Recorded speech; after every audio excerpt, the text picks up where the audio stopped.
I want to share something with you on today. Oh man, this hit me. When you get a chance, check out Matthew 26:26. I'll give you a quick story and just be transparent. This is how we like to be. Lanisha and I have been working extremely hard, excited about this new book that's been released this past week. Take It Off. Also within everything going on, doing a lot of adjustments as far as thriving in love, the business and ministry and things that we're dealing with and doing. And you know how as you're going, you're investing, you're sowing, you're paying, you're doing what you need to do. Come on, somebody. Yo, finances take a dip sometimes. Don't look at me like that. You've been there too.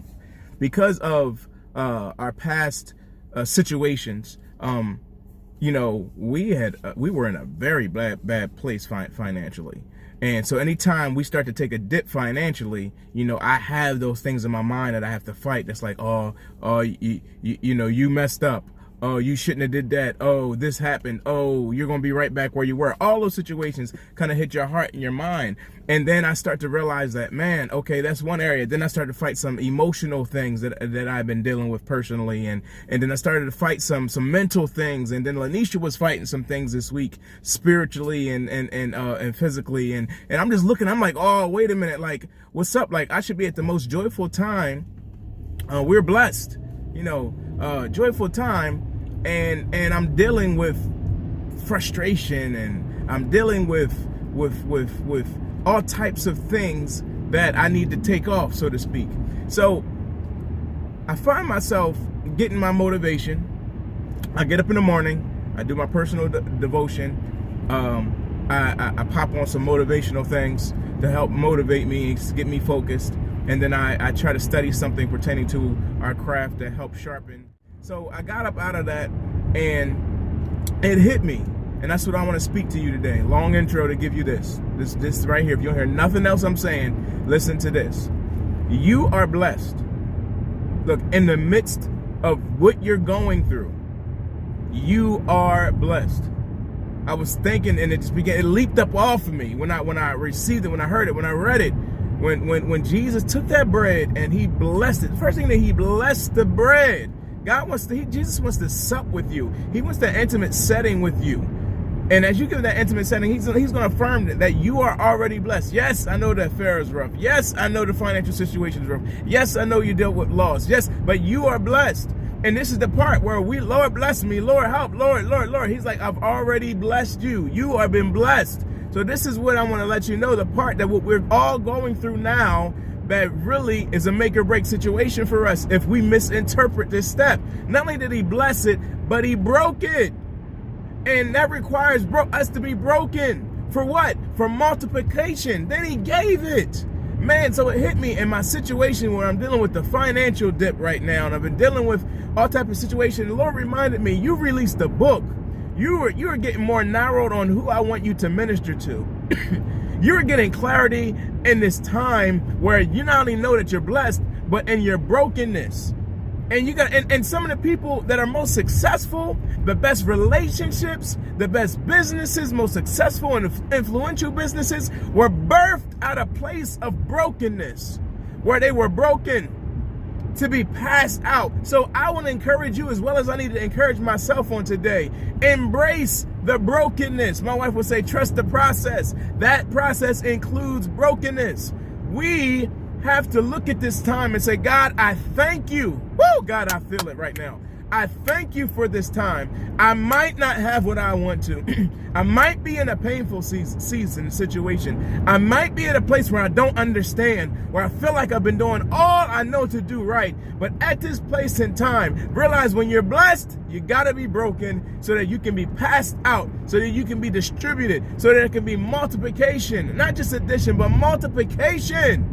When God wants to do something, not only just you, through your bloodline. That's why the marriage is so rough right now, because the place of brokenness, so that true humility can come and that you can move forward. And people would say, man, you got an amazing marriage. You can't see it now, but through you being blessed and being broken, now he wants you to go ahead and be able to tell your story, to get your recovery. And I know it's hard to see it right now, but you got to get your passion and your encouragement back to recognize and realize who God created you to be. And you won't let the power of hell separate you, because nothing can separate you from the love of God. So I know you feel like you want to give up. I know you might feel like, look, this ain't it for me right now. But if you will continue to press in and recognize that as you sup with Jesus, as you were in your secret place, as you were doing what you need to do, beloved, I'm telling you that you will mount up on wings as eagles, and you will run. You will not get weary. You will, come on, y'all, you got it in you.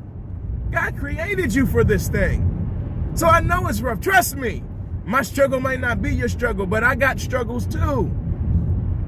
There's times I look up, getting up 5:30 in the morning, sometimes not even getting back in bed to 10, 11 at night to get back up and do it again. And I look and I'm like, man, this is a grind, man.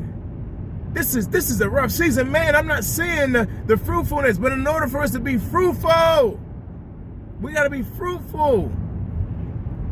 That's the commandment that God gave us, the first commandment, that it was for us to go ahead and be fruitful and multiply. There got to be something. We are blessed. We got to embrace that brokenness, y'all, and look at it as fuel. Let your trials turn into triumph.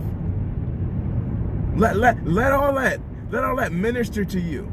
Let you get excited. I was listening to an amazing preacher last night in our local area, and he was talking about how he would get a physical ailment or something would go on before he would have to teach or preach, and he didn't use it as, oh, I'm sick. He would go around and declare and put some words in his mouth and say, look, no, I'm not sick. I'm not this, I'm not that. And he would pursue and go. I think sometimes we got to look at our marriages and our relationships and we got to say the same thing.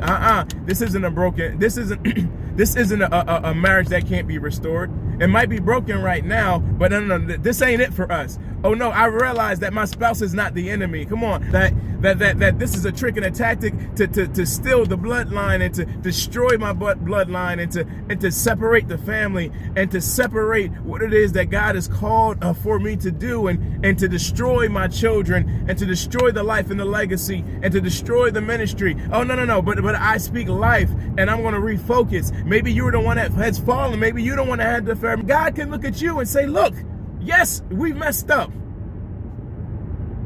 But if you commit yourself, if you humble yourself, that this relationship that seems severed and broken now, woo! I specialize in brokenness. God specializes in brokenness. He specializes in those areas where he can restore it. So you get excited about that and say, listen, yes, but I'm gonna prove myself to God first. And I'm gonna operate, I'm gonna move, I'm gonna do what needs to get done. It might take a couple months, it might take a year, whatever the case may be. I am fully committed to this process. And realize that greater is he that is in me, that he is in the world, and that I am going to rock this thing out. And you got to get motivated even in the situations that you've been dealing with and doing. Come on, you got to realize that you get that accountability and you realize that we can do this. Look, I know this is going to be on social media, but let me be real.